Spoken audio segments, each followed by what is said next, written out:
If you're looking for a new way to support the podcast, check out Dubby.gg, an energy supplement company trying to make a difference. There you can use code SIDEMISSION for 10% off your order. Thank you to Dubby for sponsoring this episode, and we hope you enjoy.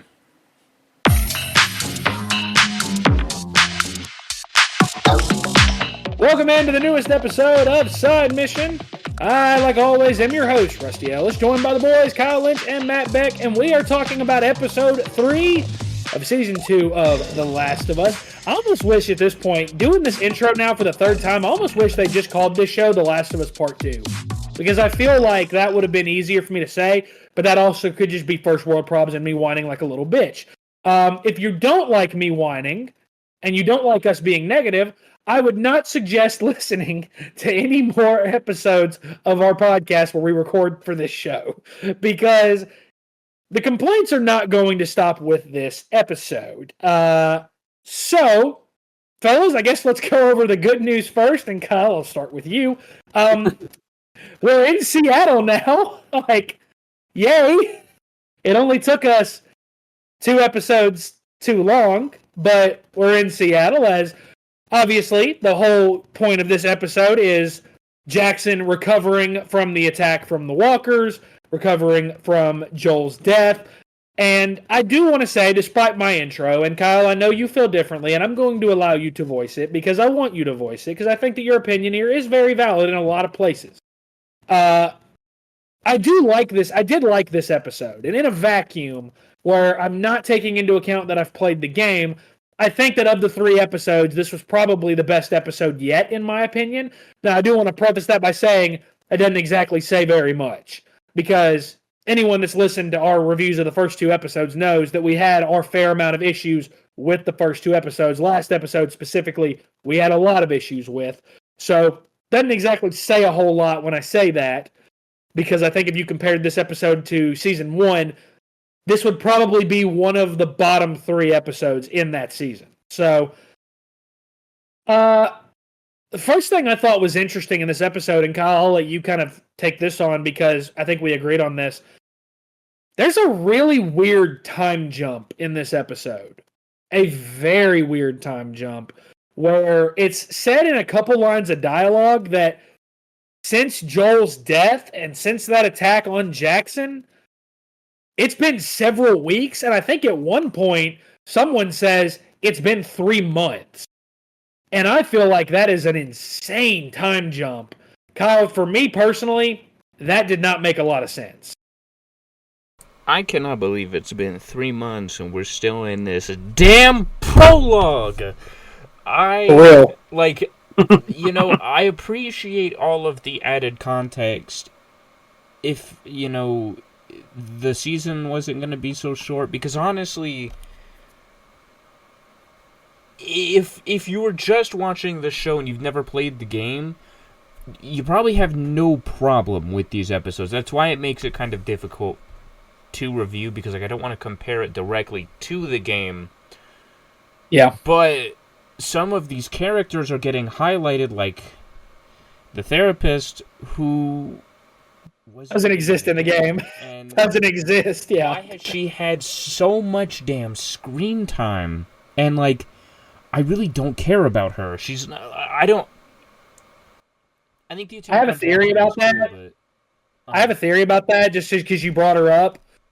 I feel like it's because it's Catherine O'Hara that's playing her. I feel like this was a contractual thing. And, don't get me wrong, I love Catherine O'Hara. I think that she's actually been really good. But I guess I'm just really confused as to why she's all of a sudden this important character. Like you said, she's not in the game, so I was confused by that. Yeah, I really wish that they would have kind of gone for a more linear approach with this, because this episode, for me, had a lot of dialogue, a lot of talking, but not a lot of, plot development. Because in the game, they killed Joel, and Ellie and Dina said, "We're out. We're leaving." And they didn't really care about anybody else's opinion on it. They just said, "We're leaving." And 30 minutes later, you're in Seattle. So, I was expecting us to get to Seattle in this episode. I wasn't expecting it to be at the end, but I did like some of the scenes in this. For example, Ellie visiting Joel's grave. I Fantastic. thought that was a really nice touch. Now, it is weird that it took however many months, like, what they say, like 3 months for her to go and finally visit his grave. Like, what has she just been doing? But I don't know. My thought process is when they say it's been several weeks, my thought process is, because I'm pretty sure somebody in the show says 3 months. I'm pretty sure somebody does. My thought process when you say several weeks is it's been at least a month, and that's absurd to me.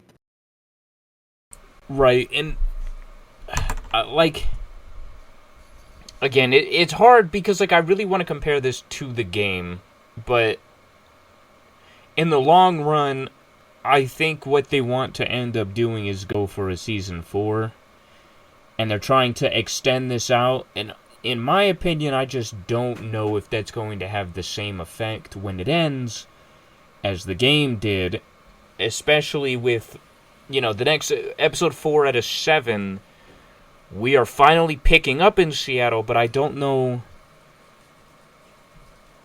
if that entire episode is going to be based around Dina, and we know why. Man. Yeah, we won't spoil that here. We won't spoil that for anyone. I don't want an that's a entire major plot point, but I know what you mean. That, No, I agree. With the way that they're dragging it out, I'm like, dude, like, can we get to where plot starts developing and people start giving information and we start going to other locations? Because, damn. Yeah. So I said this to y'all and Kyle before I get to, because Matt, I do want to hear from you. Obviously, I'm not going to just ice you out this episode. I don't want it to seem that like I am.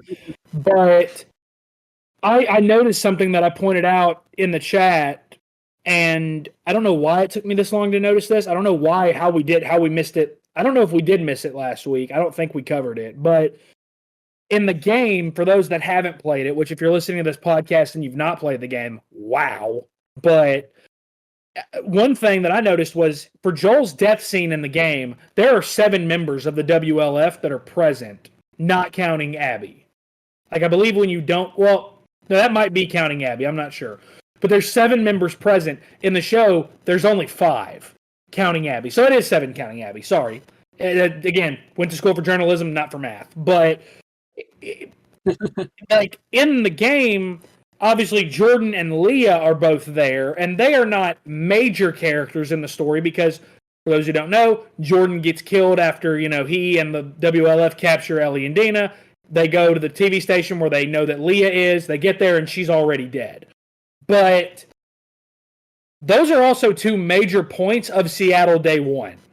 Those are like, Seattle Day 1 is literally dedicated to, we're trying to find the WLF, and these are the leads that we end up coming up with. So now, how is Seattle Day 1 going to work in the show if those 2 characters are not really a part of it? And that confuses me, and that concerns me, because the WLF converging on the TV station is ultimately what forces Ellie and Dina to go through that infected section underground. So what's going to force them down there now? I don't know. And I don't know how they're going to do it in a way that makes sense. So that concerns me. Going back to the events in Jackson, and I'm with you 100%, Kyle. I hate that in episode 3, it's still where most of the episode takes place. To be honest, we should have been out of Jackson at the beginning of episode 2. Like, we should have. That's just the truth. There were small details they added that I liked. For example, and this obviously is nowhere in the game, and in fact, in the game, we really don't see Tommy get a chance to grieve Joel's death at all. We don't see that at all in the game. I thought, Matt, that the opening scene with him cleaning Joel's corpse and having the line of, give Sarah my regards, I thought that opening scene worked really well. And I thought Gabriel Luna, I've really liked him as Tommy this entire time in both seasons. For me, that scene, I really liked him more, and I liked that we were given that because we didn't get that in the game. We didn't get the chance to see Tommy grieve the death of his brother because Tommy was knocked out the entire time, and when he came to, Joel was dead. So I thought, Matt, that was, in terms of a starting point in the episode, I liked that quite a bit.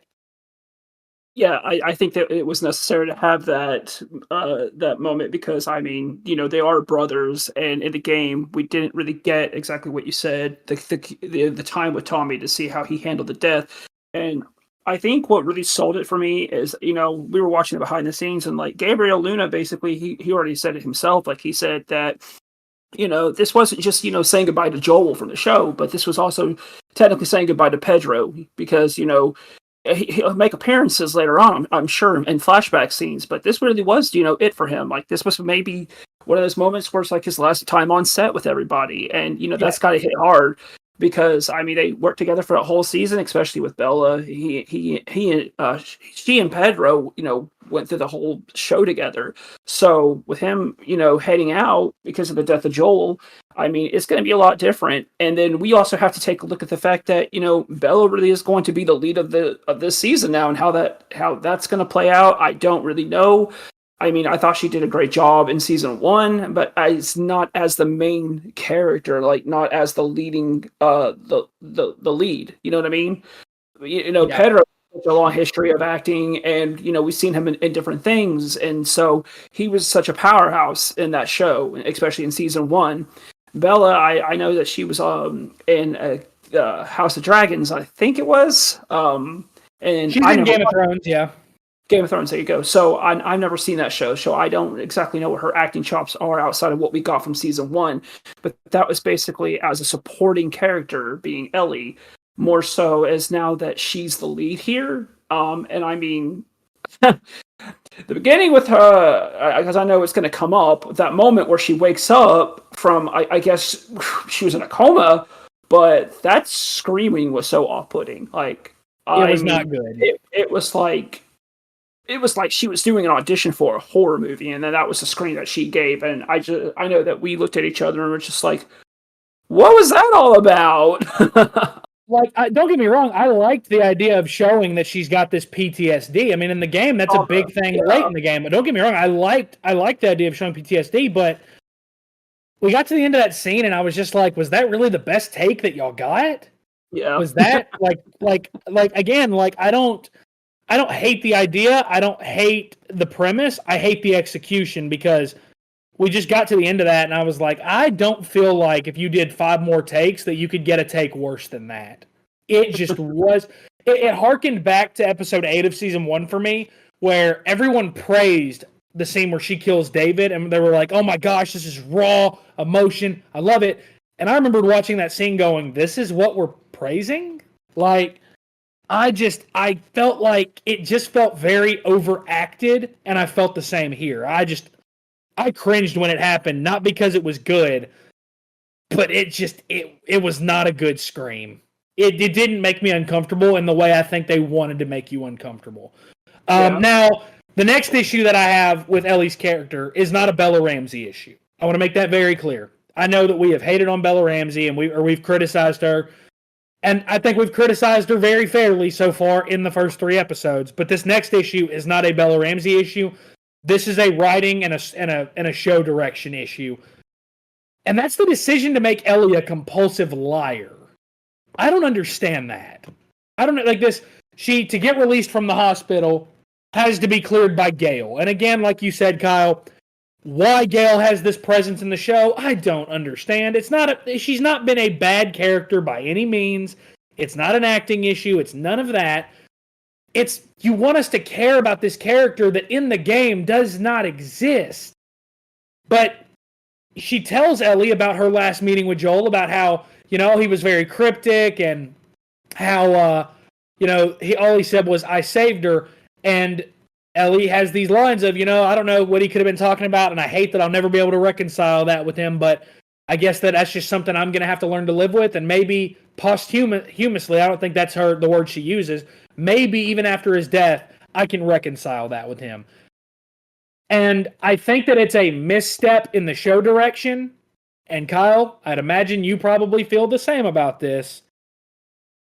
I think that when she and Tommy are talking about it at the baseball game, and Tommy, asks her, like, do you believe her? And Gail's like, I don't believe a fucking word out of her mouth. I think to me that is a misstep. Because if you're going to make a character a liar, make them a good liar. Because Gail did not believe one word out of her mouth. She did not believe for a second. And that's not the only scene that they're referring to. Because the town meeting scene, I really enjoyed. I enjoyed that scene. I wanted to see, okay, I know that this vote of do we send a 16-person group after them or do we hold here and try to rebuild here first? We all knew that the vote was going to be no and that it was going to be lopsided because in the game, Tommy comes to see Ellie and he says, for us to have the guys to do this the right way, we would be leaving Jackson vulnerable. So we already know they're not going to vote yes to this. But to have Ellie get up and give this speech that you know that she doesn't believe it for a damn second, and that Gail doesn't believe her, and Gail is this psychotherapist, Kyle, that's a misstep. You made a character a liar, and what's worse, you made them a bad liar.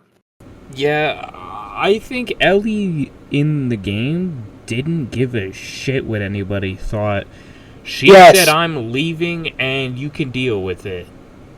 I honestly, I really dislike how much she feels like Part 1 Ellie, and I think they spent way too much time on Part 1 that she, unfortunately, has not grown in this character. It doesn't feel any different. Like, Part 1 Ellie was way different from Part 2 because there were a lot of serious moments in the first game, but there was also a lot of times where it was a little bit more laid back. It was a lot more humorous. You know, that real connection between Ellie and Joel got to shine. This game is very dark, depressing. There's not funny. Ellie is alone, and I think her being by herself, doing this all on her own, I think that's a big part of this. And I think that to do that, she has to be believable as this darker, you know, more traumatized character who's just lost her father figure. I unfortunately am not feeling that yet, and I hope it changes. But I don't see it, not just physically, but with the character itself. I feel like she's way too lighthearted still. I feel like she's not as serious as game Ellie was. And the whole liar thing, like, the one thing that bothered me about the town hall scene was when she said, well, this is not for revenge. Yes, it is. Yes, it very much is. The whole premise of the game. Like, Ellie told everybody this is for revenge. She said, I'm going to go kill him for revenge. She did not care what anybody thought. She said, I'm going to get revenge. That's that. Like, I don't give a fuck. And I liked that. I thought that really made the ending of the game pay off a lot more. I don't know. I just kind of miss that. No, I agree. I think that's a big part of this is that you're trying so hard to stray from what the game said, but the whole time you're giving a character lines that they don't, that their character doesn't believe what they're saying. Like you've in my opinion, you've written the character in a way that does not make any sense whatsoever. And again, that's not necessarily just a Bella Ramsey issue. That is an issue with the writing of the show. Bella Ramsey has not been good this season. Through 3 episodes, she's not been good. And it's what you said 100%, Kyle. In this game, Ellie is cold. She's hardened to the world because she knows what Joel did at the end of the first game. She didn't believe his lie.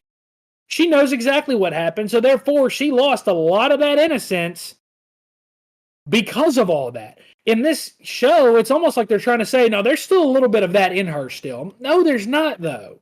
A lot of that, if not all of it, was rooted out because of what happened at the end of the first game. But for some reason, we're not seeing that at all. We're seeing that she's still Season 1 Ellie, and that's a problem when the game takes a big time jump.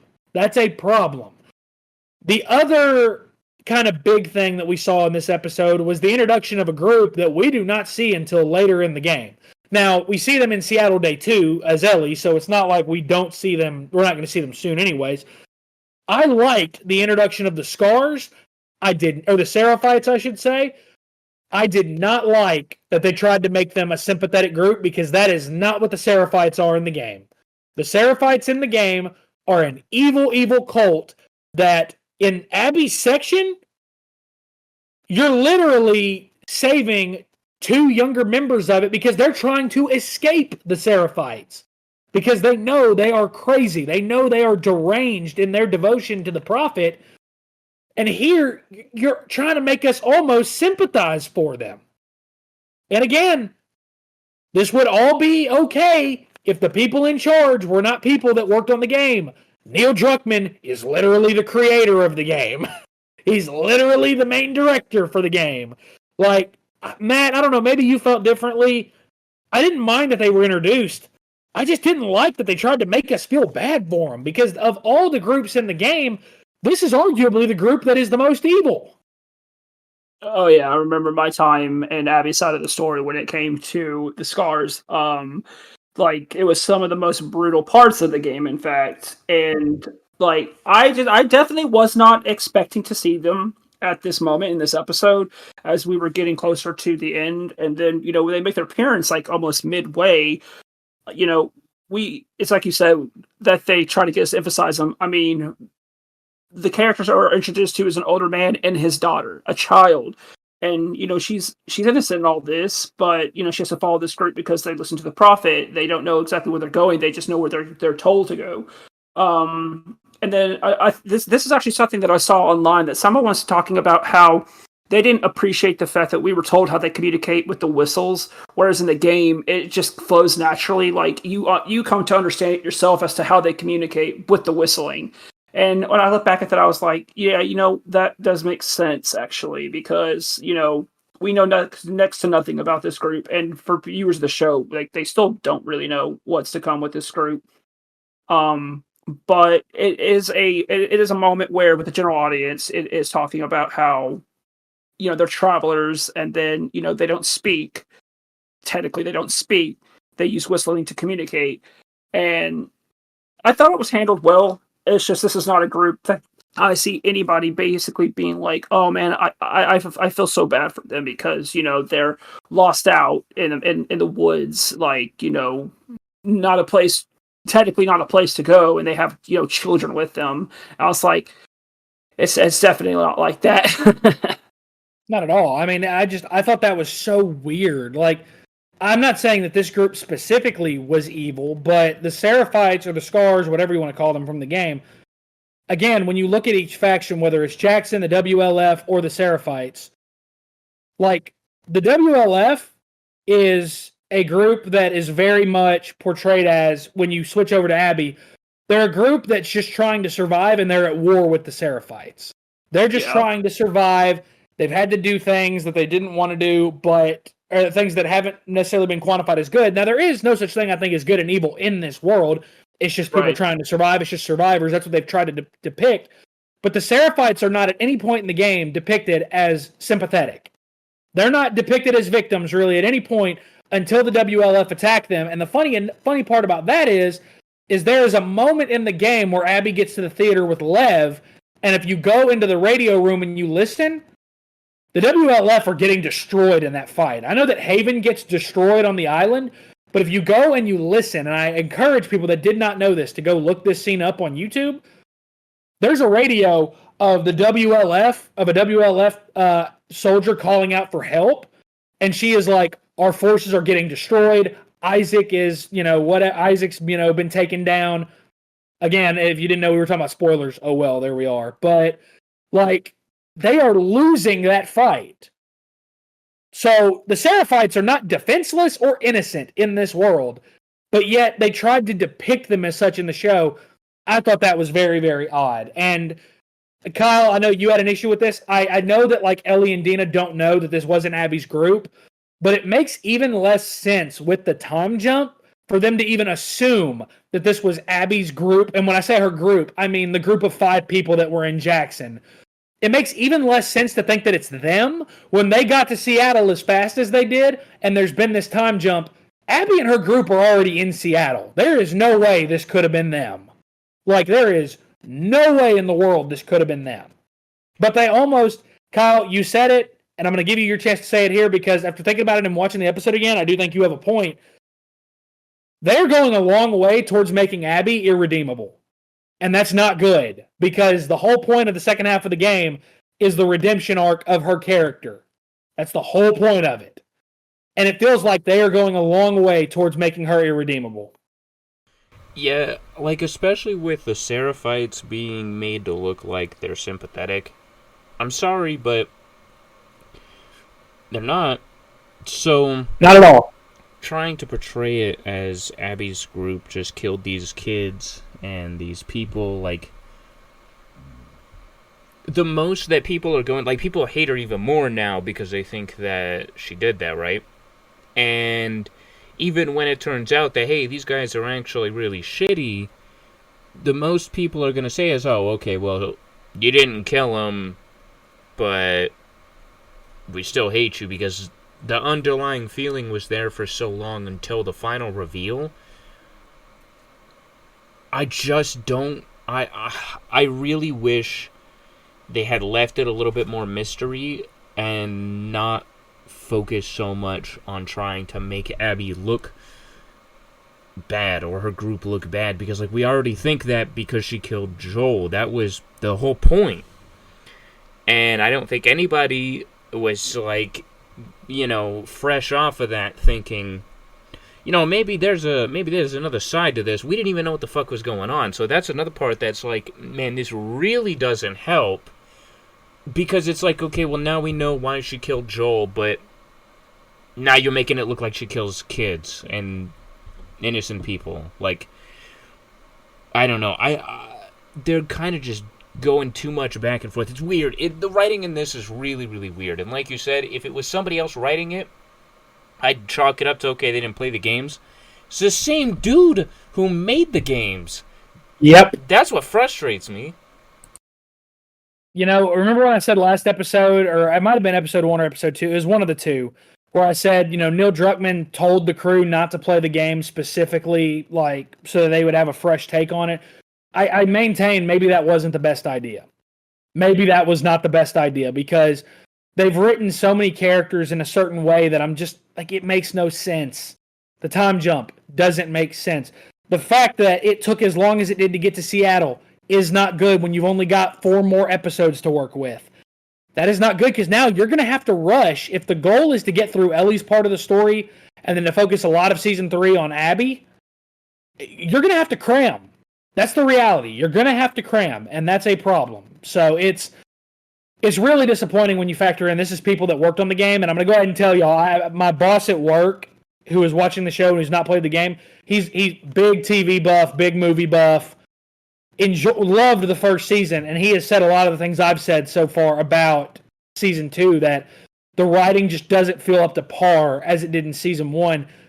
He's watched reviews of the remainder of the season. If the reviews are accurate, it's not going to get much better. It's not going to get much better in terms of pacing, in terms of what you think about Bella Ramsey. Like, it's not going to get all that much better the rest of the season because a lot of people are saying they've seen the entire season. A lot of people are saying the show took a pretty big hit without Pedro Pascal involved. And that is not a good sign for the remainder of this season. So, before we call it an episode, as I always do, because I know Matt always has something to add, is there anything else y'all would like to talk about before we call it an episode? I'm good. That might be a side mission first. Holy shit. I know exactly who's going to text me and be like, oh, actually, Matt didn't have anything to add this one time. And I don't care. It's a bit. It's my story, and I'm sticking with it. So on that note, that is going to do it for this episode of Side Mission. You can follow us on Twitter at Side Mission Pod. You can check us out on Facebook as well at Side Mission Podcast. For the boys, for Kyle, for Matt, I'm Rusty. Thanks for listening.